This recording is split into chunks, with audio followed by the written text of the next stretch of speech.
Madam અમને ઘણી બધી જગ્યાએથી એવું કહે છે કે ઇમ્પ્રુવમેન્ટ એક્ઝામ તો છે જ નહીં, ઇમ્પ્રુવમેન્ટ નામની કોઈ વસ્તુ જ નથી અને કોઈ સર્ક્યુલર પણ નથી ઓફિશિયલ. અને ઇમ્પ્રુવમેન્ટ એક્ઝામ ખાલી ને ખાલી ફેલ થયા લોકો જ આપી શકે, પાસ થયા લોકો આપી જ ના શકે. આટલા બધા કન્ફ્યુઝનનો આજે દોસ્તો અંત આવી ગયો છે. આ વિડીયો તમારા માટે મોસ્ટ ટાઈમ પે છે કે ફાઇનલી તમને ખબર પડી જવાની છે કે ઇમ્પ્રુવમેન્ટ એક્ઝામ કોણ આપી શકે, ક્યારે ફોર્મ ભરવાના છે અને કઈ રીતે ભરવાના છે, એ બધી જ ઇન્ફોર્મેશન તમને આજના વિડીયોમાં મળવાની છે. તો ચલો શરૂ કરીએ છીએ આજના વિડીયોની. મારું નામ છે ભૂમિ પટેલ. તમારા બધાનું સ્વાગત છે પ્રિયેશ જ્ઞાનપીઠ યુટ્યુબ ચેનલ પર નયા છો તો સબસ્ક્રાઇબ કરી દેજો, કારણ કે જેમ હું તમને આજે મોસ્ટ ઇમ્પોર્ટન્ટ ઇન્ફોર્મેશન આપી રહી છું એવી જ મોસ્ટ ઇમ્પોર્ટન્ટ ઇન્ફોર્મેશન તમને એવરી ટાઈમ મળવાની છે. બધા જેટલા પણ ફ્રેન્ડ્સ છે બધાને શેર કરી દેજો, કારણ કે ધમાકેદાર ન્યૂઝ છે. અને વિડીયોને લાઈક કરી દેજો અને શેર તો કરવાના જ છો તમે દોસ્તો.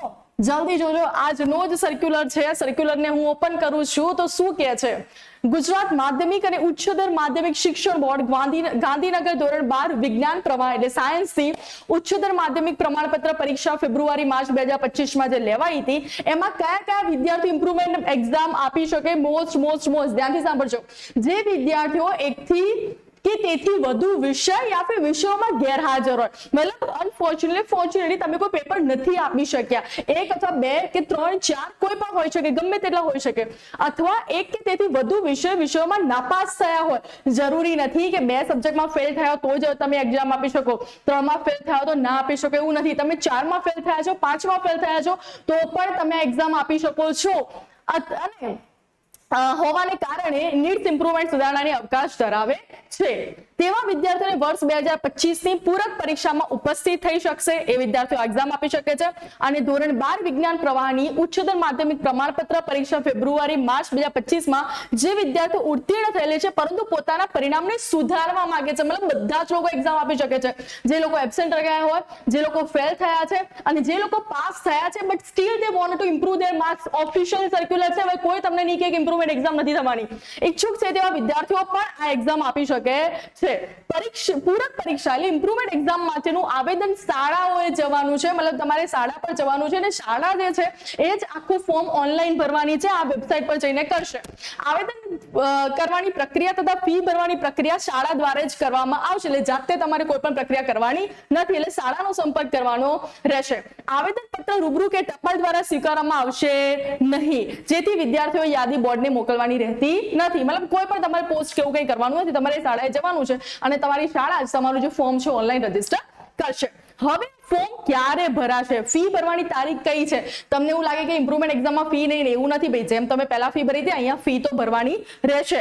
તારીખ છે 12/5/2025 સાંજે 17 કલાકથી. મતલબ આજે વિડીયો તમે જોઈ રહ્યા છો, મેક શ્યોર કદાચ આ વિડીયોને મતલબ આ સર્ક્યુલરને 1 કે 2 કલાક થયા છે, હું તમારા માટે વિડીયો મૂકી રહી છું તો યાર કમેન્ટ તો બને છે સારી. કલાકથી તારીખ 19/5/2025 મોસ્ટ ધ્યાનથી ભાઈ જોઈ લેજો. કાલે સ્કૂલે જઈ આવજો. સાંજે 17 કલાક સુધી ઓનલાઈન આ ફોર્મ ભરી શકાશે. ખાસ નોંધ એમ કીધી છે કે કન્યા ઉમેદવાર મતલબ જે છોકરીઓ છે અને દિવ્યાંગ લોકો મતલબ ફિઝિકલી ડિસેબલ્ડ લોકો છે ઉમેદવારોને સરકારશ્રીએ પરીક્ષા ફી માફ કરી દીધી છે. વાહ મતલબ અમારા જેવા લોકો માટે.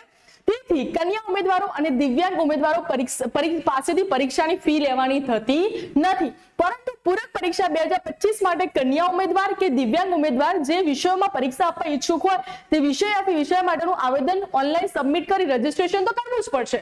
ભલે તમારી જોડેથી ફી નથી લેવાની, પરંતુ તમારે રજીસ્ટ્રેશન મતલબ તમારે એડમિશન તો મતલબ તમારે રજીસ્ટ્રેશન તો કન્ફર્મ કરાવવું પડશે. કન્યા કે દિવ્યાંગ ઉમેદવારના સીટ નંબરની સામે ટિક માર્ક કરી રજીસ્ટ્રેશન કરવાનું. મતલબ તમે ગર્લ છો તો ટિક કરો, ફિઝિકલ ડિસેબલ છો ટિક કરો, તો એમને ખબર પડી જશે અને તમારી જે ફી છે એ ₹0 ની થશે. વિદ્યાર્થીના સીટ નંબરની સામે ટિક માર્ક ન કરેલ હોય તેવા કિસ્સામાં કન્યા ઉમેદવાર કે દિવ્યાંગ ઉમેદવાર પૂરક પરીક્ષામાં ઉપસ્થિત થઈ શકશે નહીં. ધ્યાનથી જોજો ભાઈબંધો. ઓનલાઈન આવેદન કરવા માટેની તથા ફી ભરવાની સૂચના ઉપરોક્ત વેબસાઇટ પર મૂકવામાં આવેલી છે. દોસ્તો તો ફાઇનલી આપણો સર્ક્યુલર આવી ગયો છે કે આપણે ઇમ્પ્રુવમેન્ટ એક્ઝામ આપી શકીએ છીએ. હજી પણ તમારે ઘણા બધા કન્ફ્યુઝન હોય, ક્વેશ્ચન હોય તો સાંજે પ્રિયસર વિદ્યાપીઠ આપણી જે અલગ ચેનલ છે એમાં 9 વાગે પ્રિયસરનો લાઈવ છે, તો લાઈવમાં જરૂરથી જોડાઈ જજો, જેથી તમારા વધારે પડતા કદાચ કોઈ કન્ફ્યુઝન હોય, ડાઉટ હોય તો ત્યાં ક્લિયર થઈ જશે. તો આવી જ ઇમ્પોર્ટન્ટ અપડેટ માટે વારે ઘડી આપણે મળતા રહીશું. Till then bye bye, take care.